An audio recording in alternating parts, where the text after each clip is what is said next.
Hello everyone, welcome to MLT healthy vlogs. So నా videos మీకు నచ్చుతున్నాయంటే మీ ఫ్రెండ్స్కి, మీ సీనియర్స్కి, జూనియర్స్కి షేర్ చేయండి. సో ఈరోజు టాపిక్ వచ్చి హీమోస్టాటిస్ అనమాట. హీమోస్టాటిస్ అనేది BSCMLT ఫస్ట్ ఇయర్లో ఫిజియాలజీ టాపిక్లో ఉంది. సో హీమోస్టాటిస్ అంటే ఏంటి, ఎగ్జామ్లో ఒకవేళ వస్తే ఎలా రాయాలి, ఒక సింపుల్ ఎక్స్ప్లెనేషన్ అయితే ఈ వీడియో ద్వారా చూసేద్దాం. హీమోస్టాటిస్ అంటే అరెస్ట్ ఆఫ్ బ్లీడింగ్ లేదా stoppage of bleeding. So bleeding అంటే రక్తస్రావం ఆగిపోయేలాగా చేసేదాన్ని హీమోస్టాటిస్ అంటాం. ఇప్పుడు సపోజ్ మనకి ఎక్కడైనా దెబ్బ తగిలి రక్తం వస్తుంది అంటే సో దాన్ని హీమోస్టాటిస్ ద్వారా ఆ బ్లడ్ అనేది ఆగిపోతుంది. సో బ్లడ్ అనేది స్టాప్ అవుతుంది. సో దాన్ని మనం హీమోస్టాటిస్ అంటాం. సో ఈ మెకానిజం ఏ విధంగా జరుగుతుంది అనేది టాపిక్లో తెలుస్తుంది అనమాట. సో స్టాపేజ్ ఆఫ్ బ్లడ్ అవ్వడానికి 3 స్టేజెస్ ఉన్నాయి. హీమోస్టాటిస్లో 3 స్టేజెస్ ఉన్నాయి. సో నెంబర్ 1 వచ్చి vasoconstriction, number 2 platelet plug formation and number 3 coagulation of blood.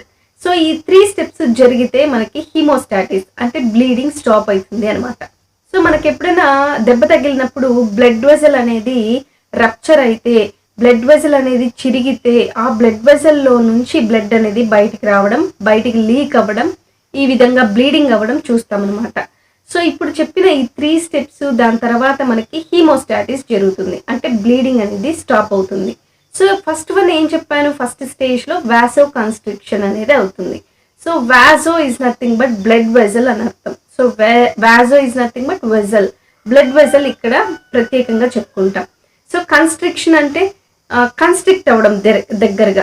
So ఎప్పుడైతే దెబ్బ తగిలిన వెంటనే ఏమవుతుందంటే వెసల్స్ అనేది కన్స్ట్రిక్ట్ అయిపోతుంది. సో ఇంజురీ అవుతుంది కదా బ్లడ్ వెసల్కి, దాని తర్వాత బ్లడ్ వెసల్ అనేది చిన్నగా కన్స్ట్రిక్ట్ అయిపోతుంది. సో ఒకవేళ బ్లడ్ వెసల్ అనేది డైలేట్ అయింది అంటే లాట్ ఆఫ్ బ్లడ్ అనేది ఆ బ్లడ్ వెసల్ గుండా వెళుతుంది, లాట్ ఆఫ్ బ్లడ్ అనేది లాస్ అవుతుంది, రప్చర్ అయింది కాబట్టి. ఎప్పుడైతే దెబ్బ తగిలిందో వెంటనే ఏం చేస్తుందంటే ఈ బ్లడ్ వెసల్ అనేది కన్స్ట్రిక్ట్ అవుతుంది. సో ఎక్కడైతే ఇంజురీ జరిగిందో ఆ ఇంజురీ చోటకి ప్లేట్లెట్స్ అనేది యాక్టివేట్ అవ్వడం జరుగుతుంది అనమాట.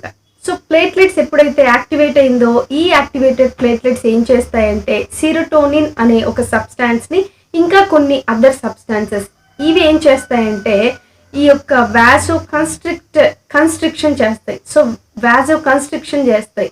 సో దాని ద్వారా ఈ బ్లడ్ వెసల్ అనేది వాసో కన్స్ట్రిక్షన్ అవుతుంది అనమాట.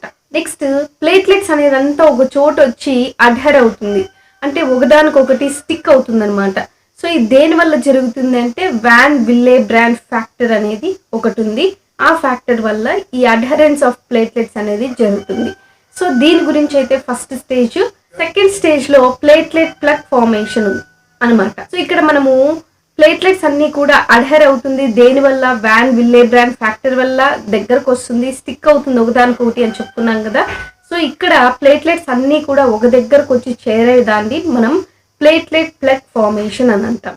బ్లడ్ వెజల్స్లో ఉన్న కొల్లాజన్ అనేది రప్చర్ అయినప్పుడు, అది ఎక్స్పోజ్ అయినప్పుడు ఈ ప్లేట్లెట్స్ అన్నీ కూడా కొల్లాజన్ దగ్గరికి వెళ్ళి ప్లేట్లెట్స్ కొన్ని సెక్రీషన్ జరుగుతుంది అనమాట.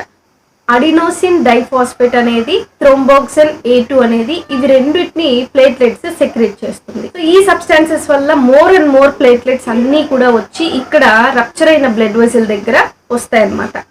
సో ఇప్పుడు మోర్ అండ్ మోర్ ప్లేట్లెట్స్ వచ్చిన తర్వాత సో దాన్నే మనం ఎక్కువగా ప్లేట్లెట్స్ ఒక చోట చేరుతాయి, వాటిని ప్లేట్లెట్ ప్లగ్ ఫార్మేషన్ అని అంటాం.